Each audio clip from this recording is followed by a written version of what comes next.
Reaction continues to pour in from political leaders following repeated acts of violence this week. Many have spoken a message of unity, compassion, and understanding, even some politicians who may surprise you. This has been a tough week. First and foremost for the families who've been killed, but also for the entire American family.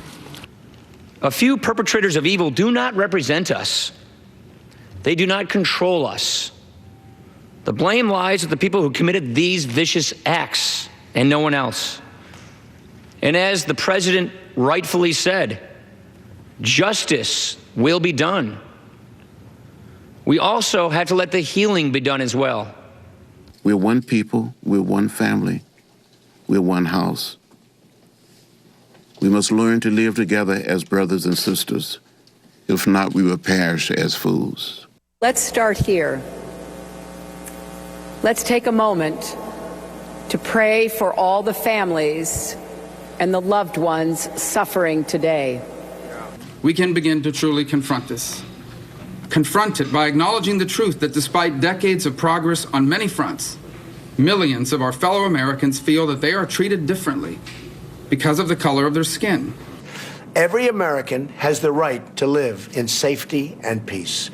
The deaths of Alton Sterling in Louisiana and Philando Castile in Minnesota also make clear how much more work we have to do to make every American feel that their safety is protected. Episodes like this must not harden our divisions, but should unify us as a country.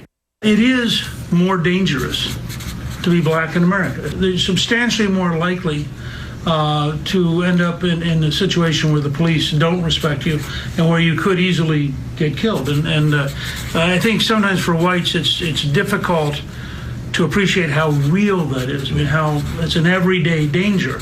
And one of the things that gives me hope this week is actually seeing how the overwhelming majority of Americans have reacted with empathy and understanding.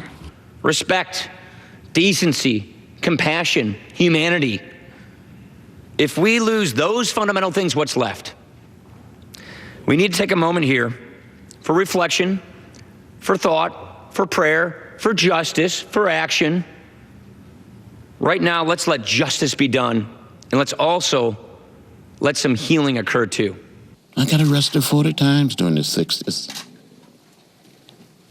Left bloody, unconscious, by police officers. But I never hated. And each time I see a police officer, whether on Capitol Hill, or back in Atlanta, or someplace in Texas, or Louisiana, or wherever, in Ohio, wherever, I said, thank you for your service. Joining me now is Alicia Garza, co-founder of the Black Lives Matter movement. Alicia, thanks so much for being here. And you just heard that montage of political leaders on both sides of the political spectrum. Were you surprised, with the exception of some people on sort of the extreme end, were you surprised at how uniformly positive most of the reaction has been after Dallas?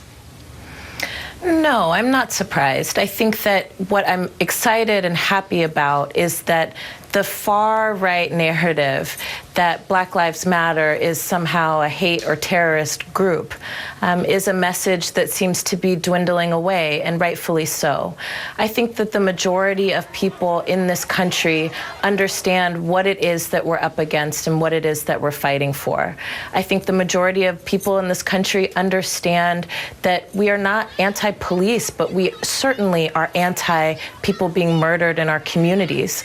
And I think that the majority of American people understand that we are at a crossroads, and that crossroads is really which way are we going to go? Are we going to go backwards in the direction of further separation and segregation, in the direction of further challenges in terms of people being able to come together and have the things that they need for their basic human dignity? Or are we going to move forward together and try and figure out solutions to some of the many challenges that we face as a society?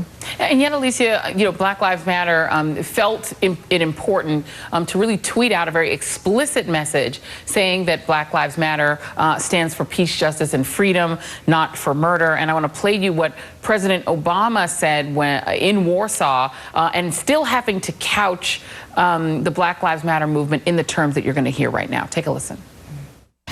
Americans of all races and all backgrounds are rightly outraged by the inexcusable attacks on police, whether it's in Dallas or any place else. That includes protesters. It includes family members who have grave concerns about police conduct. And they've said that this is unacceptable. There's no division there. Do you worry ever, Alicia, that what happened in Dallas and events like that will have a chilling effect on people's willingness to protest over the core issue of police-involved violence? No, I don't worry that it will have some kind of chilling effect. I think that what the incident in Dallas has done has encouraged us to look out for each other and to be one together in our fight to make sure that we are able to achieve a transparent, accountable, and safe mode and method of policing. And until we get to that point, I think we will continue to see demonstrations and protests. I don't think that it will have a chilling effect. I do hope, though, that as we move forward, that part of what we're doing is remembering that we have some issues that we need to solve, and that in our grief and in this time of mourning, that we also remember very clearly that we are, again, at a crossroads where we get to decide which direction this country goes in. And while we are in this moment where people in both the Republican and Democratic parties, people who consider themselves people of the left, people of the right, really are coming together for the most part around this idea that there is a core problem with policing that has to do with race, what would Black Lives Matter want to see done if we have this space to get something done? What 2 or 3 things would Black Lives Matter adherents want to see specifically done? I think there's a range of things that we would like to see done. The things that I would like to highlight today are that we want an end to the police state. And what that means is we don't want our lives to be dominated and inundated by the criminalization that many of our families face every single day. What that has to look like then is transparent and responsible and accountable policing. So the way that we get there are through mechanisms like community control of the police. The other way that we get there is by making sure that our funding formulas are balanced. In the city that I'm from, 40% of our city budget goes to policing. Meanwhile, we're having an extreme housing crisis. We're having extreme crisis in terms of unemployment. And so we do need to right size how much money that we are investing into law enforcement in our communities. And then the final thing that I would just offer here is that I think it's important for us to make sure that we are demilitarizing the police, meaning we don't want the folks who are supposed to be protecting and serving us using weapons of mass destruction in our communities. Those types of weapons are not necessary, and ultimately we need different ways to keep each other safe. And I'm wondering, Alicia, as you do your advocacy, do you hear from individual police officers or people connected to police departments who themselves want to see some of these changes? I do. I hear from police officers who lament about the culture of silence that there is around some of the police violence that we're seeing across the country. I hear police officers saying that they also are really concerned about the degrees of racism that they experience and encounter in their own departments. And I also hear police officers saying that they are concerned as well about the lack of services and supports for for officers. And so what that then looks like is that you have officers who are going into communities already traumatized, already under the impression that they're under attack, and so their policing is unnecessarily aggressive.